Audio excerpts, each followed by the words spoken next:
Welcome to Eavesdropping at the Movies. I'm Jose. I'm Mike. So, what did you think of The Hitman's Bodyguard? I liked it. It made me laugh quite a lot, but I spent a lot of the time thinking about The Nice Guys, Shane Black. I kept thinking, this is not as good as The Nice Guys. That was a lot more fun. I disagree. I won't argue with you because I like The Nice Guys. And there's no question that The Nice Guys is a much better film than this. But I think this is a really entertaining B-movie. It's the kind of movie that Luc Besson has done or has been involved with, because a lot of these he hasn't directed. It's almost like, they're too cheap for him to direct. But he's done a whole series, or he's been involved with a whole series of films, like the Transporter films and the French Taxi films, and I think also around the edges of the District 13 films, that actually this is a very good example of. So, these films basically are a whole series of jokes strung together around action sequences in a buddy-buddy film, often in a world that's kind of chaotic and unjust and kind of that's left to random chance and hazard, except that the heroes will always win at the end. So kind of, the only thing that these films, and they're really B films, have to offer in a way are the chase scenes, the action scenes, and the chemistry between the protagonists, And I would say in this, the chase scenes bored me.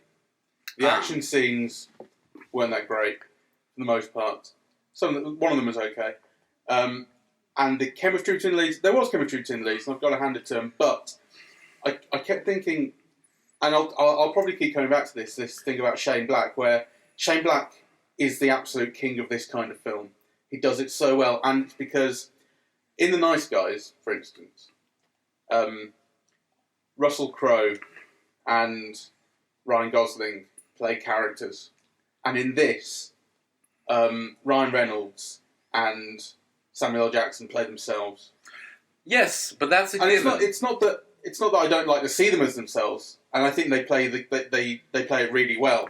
Samuel L. Jackson in particular is kind of, I think it's like the version of Samuel L. Jackson that Snakes on the Plane wanted, that's constantly saying motherfucker, but actually has some self-awareness and comedy in it, which is what Snakes on a Plane did. This is brilliantly funny. I mean, I think there's no question. It's very funny. I laughed aloud about 20 times or more, really. I don't think that I don't think you can compare it to, in a way, So if last week we began with what does it all mean, or here there's no question that the films in a way are meaningless.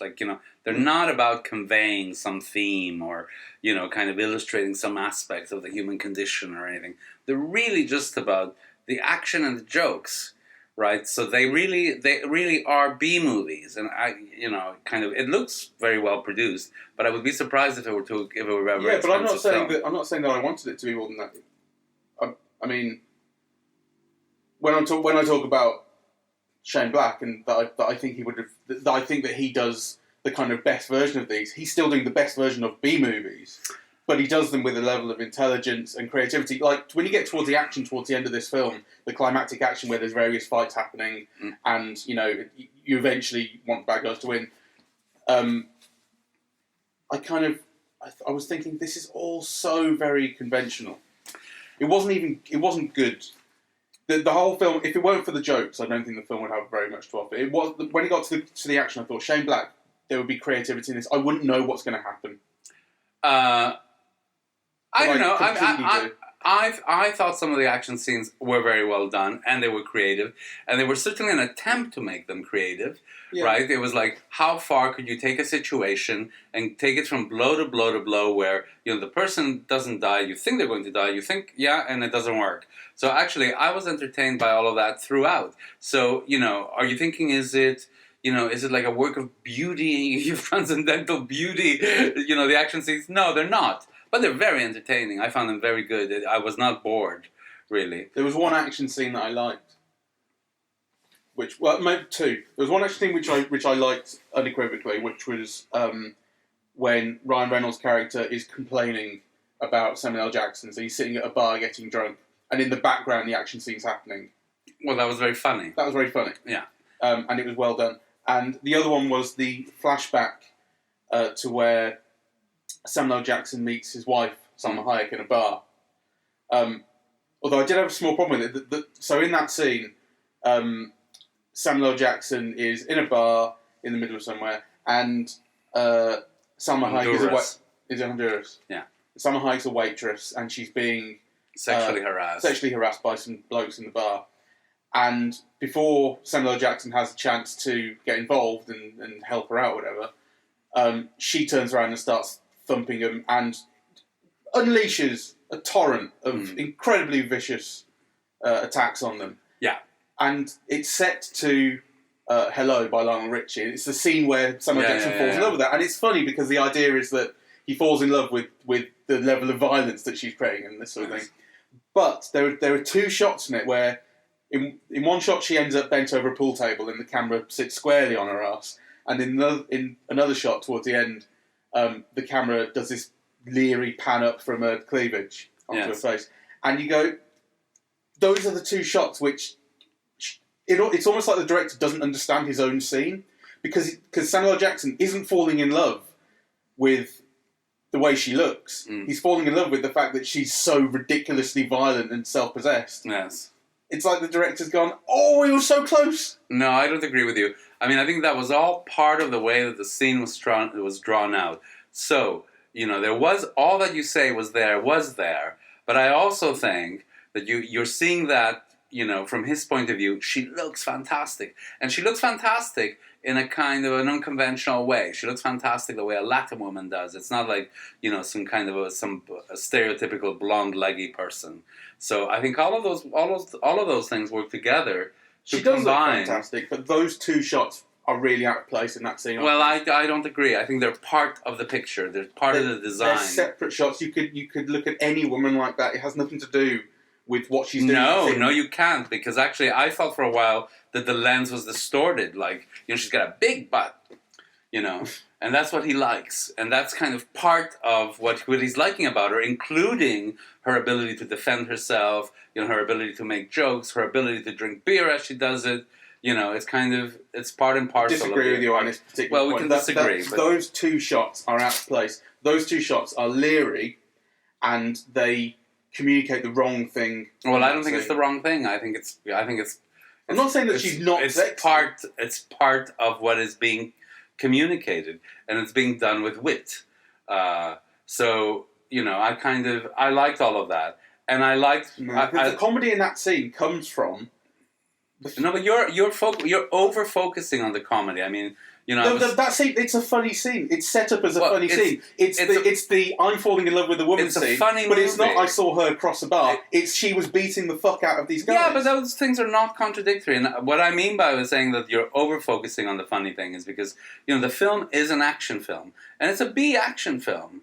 I think there's no question about it, right? Like the way that it's kind of shot and it's designed, it's just like. It is choose characterization. The plot is a tiny little thing that you could hang all of these sequences on. So, we can agree on that. But then the question is, what does it have that works?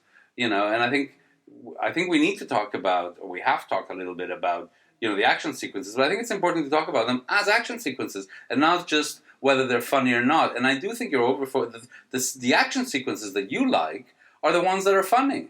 But actually... They're the only ones that show any sense of creativity. To you! The others were so perfunctory. Well, to you. I mean, kind of, I think if you look at them as scenes that are meant to kind of convey excitement, or even wit, I think they work. I mean, I don't want to make any great claims for them. They're not the greatest kind of action sequences in the world. They're not by any means, the equivalent of the parkour sequences in District 13 or anything like that, which are, I think, works of beauty. But they're exciting and they work. And I think the center of this film really is, and you're right, they're not giving characters to play, they're giving outlines to play. So, to talk about these characters in psychological terms, like there's no point because they don't have any psychology. Yeah. It's really just kind of like a plot point. But what they do have, what the actors have, is I think they're giving great lines. You know, the Home Alone thing was very funny. I wondered if that was improvised actually. Could be. And also, I think for Ryan Reynolds, it's really interesting because he's developing the star persona that he really began to kind of put a stake in Deadpool. So if you don't like him in Deadpool, you probably won't like him in this very much. No, they are playing, like I say, they are playing themselves essentially. What I mean by that is they're playing the kind of because they're stars, they come with a level of expectation.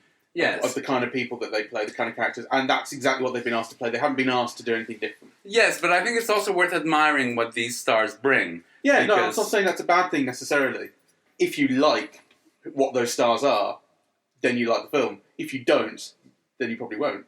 Well, and if you don't, you're missing out, because I think actually there's great technique and immense pleasure to be had out of watching Samuel Jackson. You know, you can learn a lot about acting by watching him, because actually he makes things funny that are not there. You know, he changes the tone of voice. You know, he pronounces one word over another, and he makes something funny. Yeah. You know, that isn't there at all. So I think kind of, you know, one of the reasons why the film for me was such a pleasure to watch is because, you know, Ryan Reynolds is getting better at his shtick. I thought he was very good. You know, and then Samuel L. Jackson was just great at doing what he always does, what he's the master of doing, actually. You know, and then together they were great. You know, so actually it was their interaction, which is the movie, was more than the sum of their parts. And yeah, but it took me a while to tune into it, I think, because I don't know what I expected. I didn't know anything about the film before. Well, I think you went because of it had Birmingham and Coventry locations. That was that was your reason for going. I saw on Twitter that the film goes to Coventry, and I thought, okay, well, I want to see this. I didn't know anything else about it, and it took me a while to tune into to the main characters, because Ryan Reynolds is just a very slightly acquired taste for me, and I think, okay, he's doing his thing, and it took me 20 minutes to go, I have to accept this. And the same with Samuel L. Jackson. As much as I like Samuel L. Jackson, I would really... he so rarely plays a different character. Yes. It's basically only in Tarantino films that he's given anything different to do, I think. I'm not even sure. I actually think that Tarantino's what made him a star. Yes, and actually, but if you look at Steven, the character of Steven in Django Unchained, that's such a different... true. And I think actually he should have won the Oscar for that. No. I think probably Christoph Waltz did, didn't he? Yeah, well, I'm not sure. But anyway, but again, it's the kind of... It took me a while to go, Samuel L. Jackson's playing himself... And then 20, 30 minutes into it, I'm like, okay, I'm finally in tune with this. I'm quite enjoying it. The audience reaction was very interesting, because I would say, you know, that there was about half of the audience that was in tune with it, right? Because it is very crude filmmaking.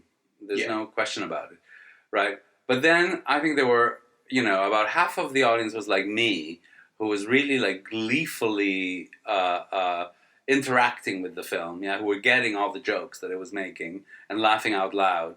You know, and then there was a portion of the audience for whom this was just like a cheap film. Do you have any views about these Luc Besson films? Because they are, you know, they're I haven't seen too many of them. I've seen. I mean, we should say this film isn't anything to do with Luc Besson. That's just a comparison you're drawing. Yes, that's right.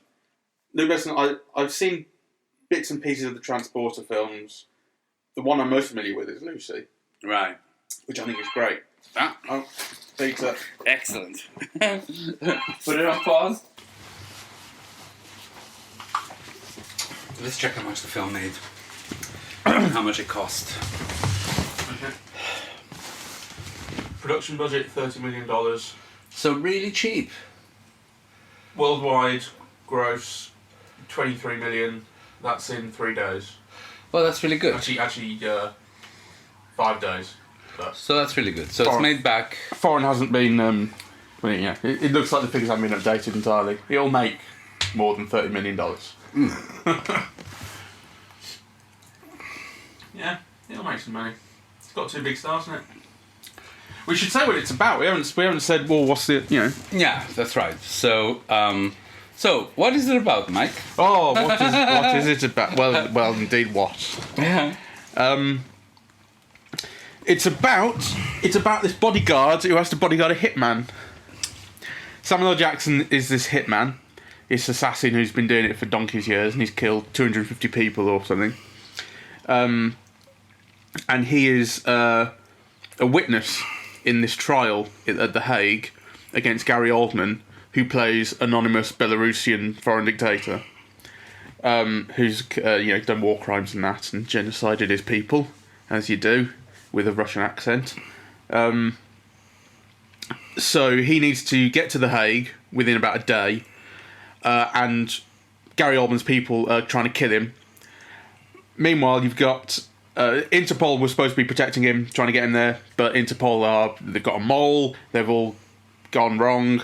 They're not around. They're ambushed in Coventry, and it falls to Ryan Reynolds, who's a bodyguard, to protect your man Samuel L. Jackson, who doesn't really need any protection because he's such a brilliant hitman, and also they've got a history because we don't know that history until the end. No, we know it reasonably early on. He says when they meet, Ryan Reynolds says he's tried to kill me 27 times. Okay, because he's constantly because historically Ryan Reynolds has been protecting the people that Samuel L. Jackson has been hired to assassinate. Yes. Okay. Fine. I think this is a simpler way of seeing it. So basically, you have two couples. One of them is bad, but it's really good. But they're really good, and it's Salma Hayek and Samuel L. Jackson. And the other one are on the right side of the law, and it's Ryan Reynolds and this actress whose name I can't remember, but who plays Electra in The Defenders. Elodie Young. Olivia Young? Elodie Young. Elodie Young. Yeah. Who plays... I'm definitely recognise her from something else. Excuse me. She's in The Defenders. She's Daredevil. Or she plays Electra rather in Daredevil. Gods of Egypt. Gods of Egypt, I should know her from that. Yes, I've seen that. That would be the only thing I recognise her from. Okay, well, she made an impression. Or I just think she's someone else. Oh, no, yeah, I do recognise her. Anyway, I think she's quite good. But basically, you have two couples. They're both know how to fight and handle weapons. One of them is on the wrong side of the law, but basically, kind of, the film ends up showing us that they're the same. There's got kind of interesting structural oppositions. So Ryan Reynolds has broken up with the love of his life. The love of Samuel Jackson's life is in a prison cell and he can't get near her. So actually, kind of, that's part of the way that the plot balances itself out and kind of moves forward. But the couple that's on the wrong side of the law is essentially emotionally healthy and love each other, and the couple that's on the right side of the law doesn't know how to. Do they love each other? Don't they? They're at odds. Well, that's right. But the love affair that is working is nonetheless out of reach because they're both in jail, in separate jails at the beginning of the film. I mean, my big question around this film is Gary Oldman a whore? Why did he take this role? Because he's a working actor, and you don't have to try that hard in this role, do you? You don't have to try at all. No. You don't have to do anything. I mean, it's kind of... You have to grow a snazzy little goatee. He looks just like Dana Carvey. It's such a trash role, and it's a nothing villain. I mean... Yeah. It's totally forgettable. It's not the point of the film. No, not at all. I mean, because you can imagine how playing villains like that would be great fun. But, the part offers him nothing. Certainly the film offers him nothing. Yeah. So... If they got McConaughey from The Dark Tower... He would have been fantastic. Wow, that's a film. Well, I think Gary Oldman, had he tried to do something with it, could have been fantastic. But you get the feeling that he's an actor who's not even trying anymore, really. I mean, what's the last role you remember him in? What's the last role that made an impact on you? Probably Commissioner Gordon from The Dark Knight. Let me just have a look. Gary Oldman, see what he's done of recent times. He was in Tinker Tailor, wasn't he? That was a bit different. It was a character, wasn't it? Yes, it was a character. And actually, I remember him being good in it, but actually I can't remember him. He was in Dawn of the Planet of the Apes, but I don't remember him at all. Yes, there you go. Keep going. He would have been the villain in that as well, wouldn't he? Probably. RoboCop I didn't see. I saw it, I can't remember him either. The Dark Knight, that's Commissioner Gordon. Lawless, don't remember him in that. Tinker Tailor plays Smiley. Plays Sirius in Harry Potter. That's a character, that's a good character. Actually. Yes. He plays that well. Yes, so he's doing memorable bit parts, and phoning it in elsewhere. Carnegie in The Book of Eli, which was a film I really liked and no one else did. But he's no good in that either. He's just your rent a kit villain. I think it's kind of really interesting to see because he can be so good. It's not like he's rubbish. Yeah, he's a little bit sort of, I don't want to say technical, but kind of. I think he's one of those actors who sometimes thinks that, like, if you lose a lot of weight for a performance, that's the same as actually acting. No, I'm not. I don't think so. I don't see him that way. I think he's a really great actor. My God, I remember him from Sid and Nancy. So he's certainly kind of capable of like great work. But I think at some point he just kind of went Hollywood, and basically it is like a paycheck. But it's a paycheck for someone who doesn't need paychecks, really. Well, so you don't know his life. Well, he might have gambling debts. He might very well have gambling debts. Okay, imagine, kind of. Imagine if that's the case. Yeah. Let's face it, he takes roles like an actor who has gambling debts to pay off. That's a good way of putting it, or, like a whore who wants to make lots of money quick without having to work for it. It's a little bit of a whore. We must erase that, by the way. What? What I just said. Why? You think Gary Oldman's going to sue you? No, I don't think that he's going to sue me, but actually I have more... He seems like the kind of guy who would sue. He needs the money. I have more respect for, people who prostitute themselves, for money, for sex for money, than I do, for a film star who lives in Hollywood and has a Hollywood lifestyle, and who does this kind of dreck. How do you know what his lifestyle is? Because I read the magazines. See, I...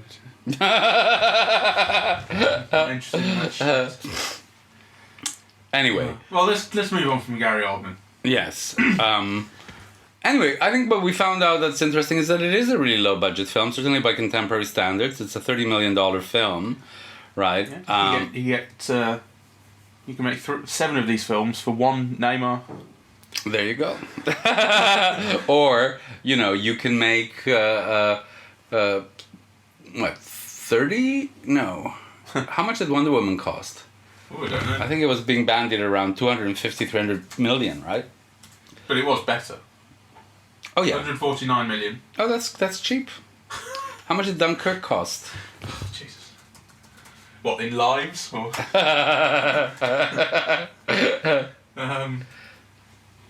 Dunkirk cost 100 million.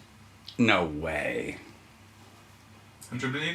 Really? That's very cheap. Do you know cheap. the thing about, have you seen the thing, Christopher Nolan's fee on Dunkirk? It's $20 million plus 20% of the box office gross.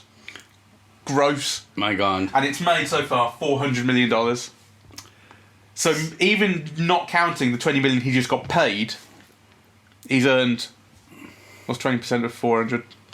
80 million. $80 so million. He's made $100 million. He's made $100 million. Yeah. He's a war profiteer.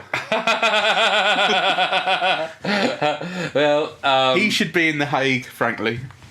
It's interesting. I wonder what Ryan Reynolds and Samuel L. Jackson were paid, because I bet. Well, I'm not googling anymore for now. No, but I bet you their salaries were most of it. Were most of that budget, and the film looked good. It didn't look like it didn't look like a cheap film. No, it didn't look expensive. It didn't look expensive. It didn't look cheap. But Anyway, I enjoyed it. It's kind of again, this is kind of where the dilemma is. You know, I can imagine if people have to pay whatever it is you have to pay to go to the cinema now. Is it what, £9 or 10 or something? Yeah, whatever. I mean, well, when you have the unlimited card, obviously the more films you see, the lower the nominal cost. Yeah. So it actually encourages you to. So we never think about how much it costs to go. No, not really. It is a film I think that would work just as well on television, though.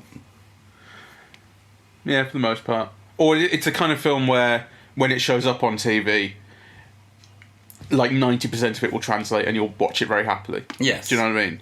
Yes, I do, because actually there were some of the close-ups with Ryan Reynolds that I thought were significant, that you were seeing it on a big screen, kind of. There were moments where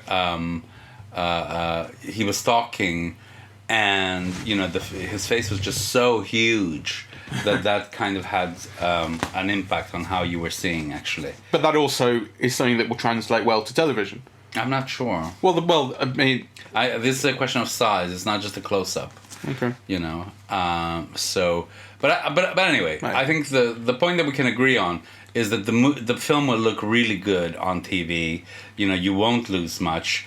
And it's the kind of thing that relies on dialogue and just plot, that translates absolutely well onto film. And it's when it's doing the dialogue stuff that it's at its strongest. Yeah. That's for sure. So and it's the interplay of those two actors and those two characters and the way one is, it's fairly simple. One is exasperated at the other, and the other is not taking anything that seriously and laughing at him all the time. There's a lot of that. Yeah. And it works quite well. It works very well. So the question then is, would you recommend it? Yeah. Yeah. Yeah. But see, I thought it was great fun. It is fun. I mean, I think it was like cheap fun, but it was fun. And if you like the actors, I think you'd have a really good time. I got into it eventually. No. Although there were no parts of Coventry that I recognised. I mean, not that I ever really went into the centre of Coventry when I was living there, but they could have at least shown the Ring Road. The Ring Road's iconic. It's true. Anyway. And actually, I mean, it's annoying that they go to Coventry at all, because the whole point, the premise is, he's in Manchester and they're transporting him to Amsterdam. Yes. So why are they going through Coventry? Just go on the motorway. That's annoying. That wound me up. Only a petrolhead would know that, really. I wouldn't know that. Well, it's obvious. Why'd you go through Coventry? They're hiding. They want to They want to go someplace where no one would look for them. It's because the mole sent them there. The mole said go through Coventry, and then because he set up the ambush, hasn't he? But actually, there's no good reason. Well, you could fly from Manchester, probably. It's actually, I don't like the film. Terrible premise. I think we better leave it on that note, actually. Kind of. Yeah. I'm still right about that scene in the bar.